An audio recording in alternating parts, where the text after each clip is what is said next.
ఓం నమః శివాయ. ఓం నమో నారాయణాయ. ఓం శ్రీ స్వర్ణాకర్షణ కాల భైరవాయ నమో నమః. ఓం కాళకాలాయ విద్మహే కాళాతీతాయ ధీమహి తన్నో శ్రీ నరదృష్టి నివారణ కాళభైరవ దేవతాభ్యో నమో నమః. హరి ఓం. మా ఛానల్కి స్వాగతం. చూస్తున్న వీక్షకులకు ప్రేక్షకులకు ప్రియ కాళభైరవ భగవద్ బంధువులకి స్వాగతం పలుకుతూ మమ్మల్ని ఎంతగానో ఆదరిస్తూ ఉండబడినటువంటి ప్రియ సోదరీమణులకు సనాతన ధర్మ సంరక్షకులకి అందరికీ కూడా తెలుగు ఉగాది పండుగ శుభాకాంక్షలు. అలాగనే వసంత నవరాత్రుల ప్రారంభోత్సవ అమ్మవారి యొక్క ఆశీస్సులు. ఈ క్రోధినామ సంవత్సరం అంతనూ కూడా అందరికీ శుభం, జయం, లాభం జరగాలని శ్రీ నరదృష్టి నివారణ కాళభైరవ స్వామిని కోరుకుందాం, వేడుకుందాం. కనుక ద్వాదశ రాశుల్లో గ్రహ గమనాలను ఒకసారి వీక్షింపచేద్దాం. మేషరాశిలో బుధుడు మరియు గురు సంచార స్థితి, కన్యరాశిలో కేతు సంచార స్థితి, కుంభరాశిలో కుజుడు మరియు శని సంచార స్థితి, మీనరాశిలో రవి శుక్ర రాహు సంచార స్థితితో ఈ విధంగా ఉన్నాయి. ఈ సంవత్సరం రాజు కుజ భగవానుడు.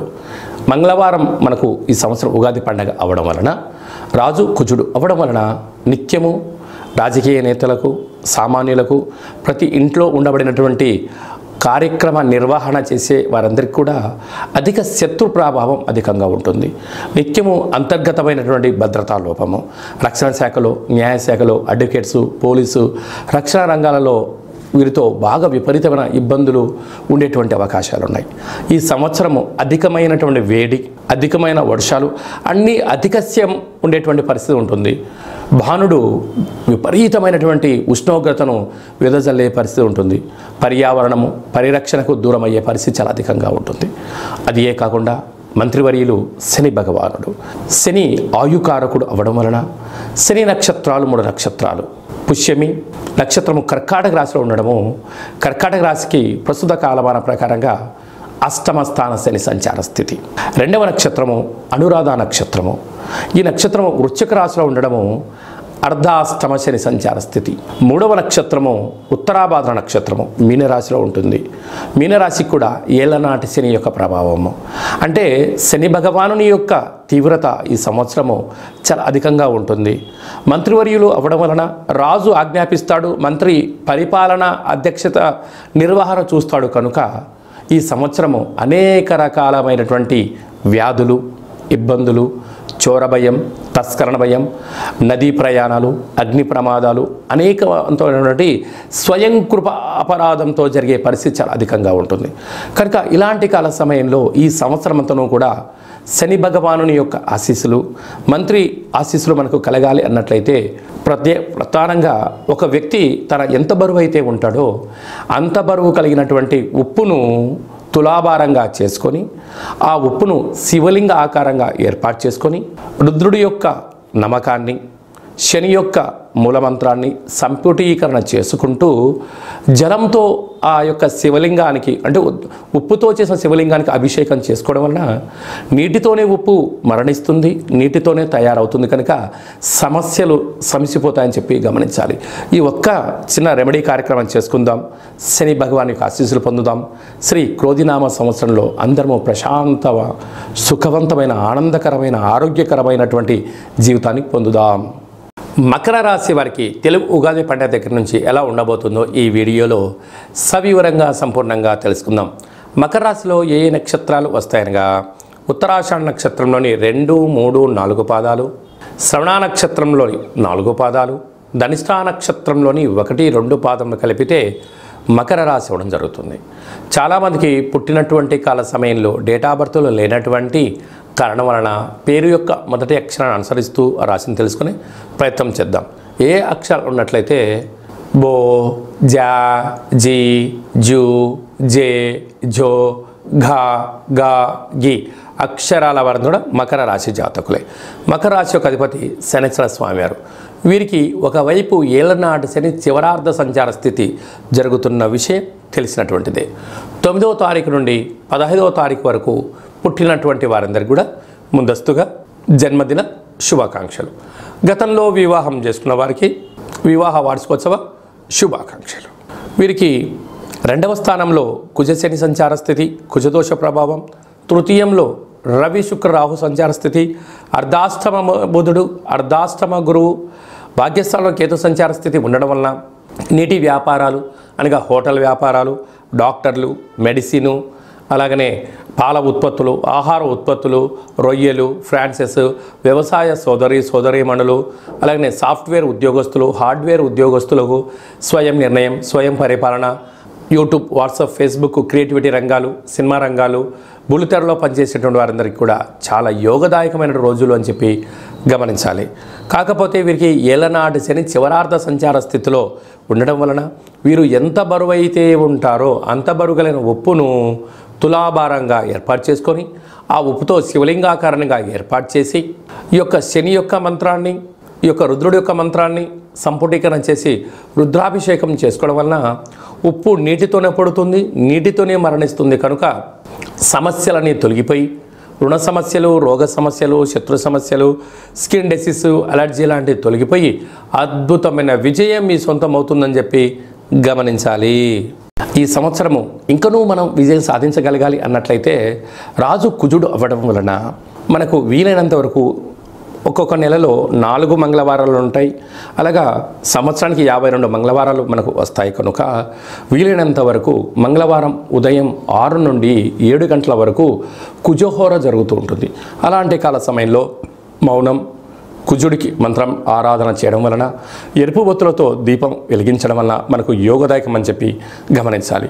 అలాగా రుణ సమస్యలు, రోగ సమస్యలు, కోర్టు సమస్యలు, అలాగే రక్షణ శాఖతో నిత్యము వాహన ప్రమాదాలు లాంటివి జరుగుతూ ఉన్నట్టయితే ఒక మంగళవారం పూట అంటే మాసంలో ఒక్కరోజు ఒక ఎరుపు క్లాత్లో ఒక దోషుడు అన్నాన్ని వండి అందులో పోసి, ఒక దోషుడు కుంకుమ పోసి ఎర్రగా ముద్ద కట్టి వాటిపైన 7 ఎర్రటి ఒత్తులు వెలిగించి దిష్టి తీసి ప్రవహించే నీటిలో కానీ తెల్ల జిల్లెడు వృక్షం మొదల్లో వేయడం వలన అంగారకుడి యొక్క ఆశీస్సులు కలిగి రుణ సమస్యలు, రోగ సమస్యలు, కుజ సమస్యలు, సంతానం లేని సమస్యలు తొలగి అన్నింటా విజయం కలిగి అంగారకుడి యొక్క ఆశీస్సులు ఉంటాయని చెప్పి గమనించాలి. ఇంకనూ కలియుగ కాలంలో కళవు వెంకటేశ్వర అన్నట్లుగా ఈ ఏడాదిలో ఒక్కసారైనా వెంకటేశ్వర స్వామిని స్మరించండి, ధ్యానించండి. అలాగనే కాళభైరవ స్వామి యొక్క మంత్రాన్ని, కాళభైరవ స్వామి యొక్క కూష్మాండ దీపాన్ని, కాళభైరవ స్వామి యొక్క అక్షయ పాత్రను, అలాగనే కాళభైరవ స్వామి యొక్క డాలర్ని మెడలో ధరించడం వల్ల కాలం మీకు అనుకూలంగా ఉంటుందని చెప్పి గమనించాలి. ఈ యొక్క పాత్ర అక్షయ పాత్ర అంటారు. అక్షయము అనగా నశించబడినటువంటిది. ఈ యొక్క పాత్ర కంచు పాత్ర. ఈ యొక్క కంచు పాత్రతో మనం ఎలాంటి శబ్దాలను సృష్టించవచ్చో ఒకసారి తెలుసుకుందాం.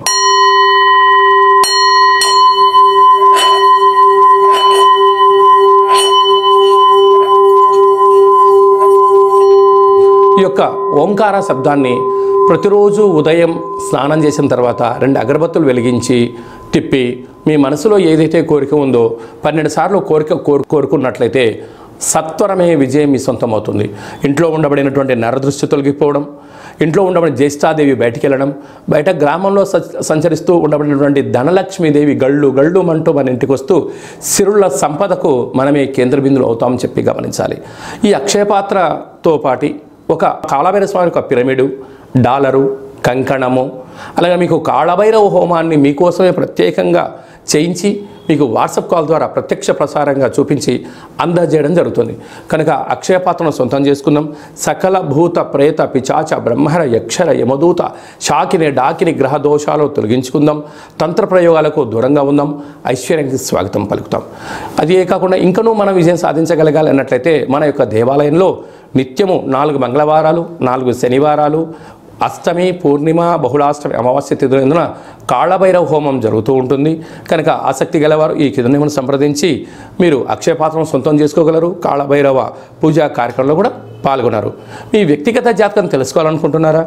మీ పేరు, పుట్టినటువంటి తేదీ, నెల, సంవత్సరం, సమయాన్ని వ్రాసి మీరు పంపించగలిగినట్లయితే 100 సంవత్సరాల జాతకాన్ని సంపూర్ణంగా వ్రాసి పంపించి మీరు పుట్టినప్పుడు గ్రహ గమనాలు ఎలా ఉన్నాయి, ప్రస్తుతం ఎలా ఉన్నాయి, రాబోయే కాలంలో ఎలా ఉండబోతున్నాయో సవివరంగా సంపూర్ణంగా మీకు తెలియజేయడం జరుగుతుంది. అలాగనే చాలామందికి డేట్ ఆఫ్ బర్త్లు లేనటువంటి కారణం వలన మీ పేరు యొక్క మొదటి అక్షరాన్ని అనుసరిస్తూ అలాగనే మీ యొక్క ముఖ కవళికలకు ఒక ఫోటో పంపించగలిగినట్లయితే మీ కుడి చేయిని ఎడమ చేయిని ఫోటో తీసి పంపించినట్లయితే హస్త సాముద్రికం ద్వారా కాళభైరవ ఉపాసన చేత రమణ శాస్త్రం ద్వారా గవ్వలు వేసి భూత భవిష్యత్ వర్తమానాన్ని తెలియజేయడం జరుగుతుంది. ఆధ్యాత్మికమైన సలహాలు సూచనలు ఇస్తూ మీరు అన్నింటా విజయం సాధించేంత వరకు మన యొక్క కాళభైరవ స్వామి యొక్క దేవాలయంలో నిత్యము మీ గోత్రనామాలతో అర్చన అభిషేక హోమ కార్యక్రమాలు చేయించడం జరుగుతుంది. కనుక ఆసక్తి గలవారు ఈ కింది నెంబర్ని సంప్రదించి వాట్సాప్ ద్వారా కానీ ఆన్లైన్ ద్వారా కానీ ఆఫ్లైన్ కానీ సంప్రదించి అపాయింట్మెంట్ తీసుకొని సంప్రదించగలరు. అలాగనే మీ అబ్బాయికి కానీ మీ అమ్మాయికి కానీ ఎంత ప్రయత్నం చేసినా వివాహం కుదుట పడట్లేదా, అనుకున్న సంబంధం రావడం లేదా అనుకున్న పరిస్థితుల్లో అబ్బాయి యొక్క జాతకంలో ఎలాంటి యోగాలు ఉన్నాయి, ఎలాంటి దోషాలు ఉన్నాయి, ఎలాంటి అమ్మాయిని కానీ ఎలాంటి అబ్బాయిని తెచ్చుకోవడంలో యోగాలు కలుగుతున్నాయో మీకు సవివరంగా గ్రహమైత్రి జాతి ఆ యొక్క పాదాలను సవివరంగా కూడా తెలియజేయడం జరుగుతుంది. అలాగే తరచూ భార్యాభర్తలు ఇంట్లో గొడవ పడుతున్నారా, ఎందుకు గొడవ పడుతున్నారు, వారి యొక్క పేర్లో ఏమైనా స్వల్పమైన మార్పులు చేయాలా, అలా తినే ఆహారంలో కానీ వేసుకునే వస్త్రాల్లో కానీ ఇంట్లో స్వల్పమైనటువంటి మంత్ర సాధన వల్ల చేయడం వలన ఆ భార్యాభర్తలు పార్వతీ పరమేశ్వరుల రూపంగా ఆ జన్మాంతము ఆయురారోగ్యాలు ఉండడానికి సలహాలు సూచనలు కూడా ఇవ్వడం జరుగుతుంది. మీకు అబ్బాయి కానీ అమ్మాయి కానీ పుట్టినట్టయితే వారి యొక్క పేర్లు తిథి ప్రకారంగా, వారం ప్రకారంగా, నక్షత్ర ప్రకారంగా ఎలాంటి ఆధ్యాత్మిక నామాలు పెట్టుకోవాలో కూడా మీకు తెలియజేయడం జరుగుతుంది. అందరికీ ఈ క్రోధినామ సంవత్సరంలో సర్వత్రా శుభం జయం లాభం జరగాలని కోరుకుంటూ ఆశీర్వచనం. ఓం శతమానం భవతి శతాయు పురుష సతేంద్రియ ఆయుష్యేవేంద్రియే ప్రతిష్టతి ధనం ధాన్యం బహుపుత్రలాభం శత సంవత్సరం దీర్ఘమాయు సర్వే జనా సుఖినో భవంతు లోకా సమస్తా సుఖినో భవంతు సర్వం నరదృష్టి నివారణ కాళభైరవ దేవతార్పణమస్తు. ఈ వీడియో మీకు నచ్చినట్టయితే లైక్ చేయండి, షేర్ చేయండి, మా ఛానల్ని సబ్స్క్రైబ్ చేసుకోండి. మేము చేస్తున్న వీడియోలు ఆధ్యాత్మిక వీడియోలు అందరికన్నా మొట్టమొదటిసారిగా మీరే చూడాలి అనుకుంటున్నట్టయితే గంట సింబల్ని ప్రెస్ చేయండి, ఆల్ అనే బటన్ తెలియచేయండి. ఈ ఆధ్యాత్మిక భక్తి సమాచారాన్ని మీరు ఎవరి క్షేమాన్ని అయితే కోరుకుంటున్నారో అంటే మీ క్షేమాన్ని ఎవరైతే కోరుకుంటున్నారో వారికి ఫార్వర్డ్ చేసి భగవంతుడి యొక్క ఆశీస్సులు పొందగలరు.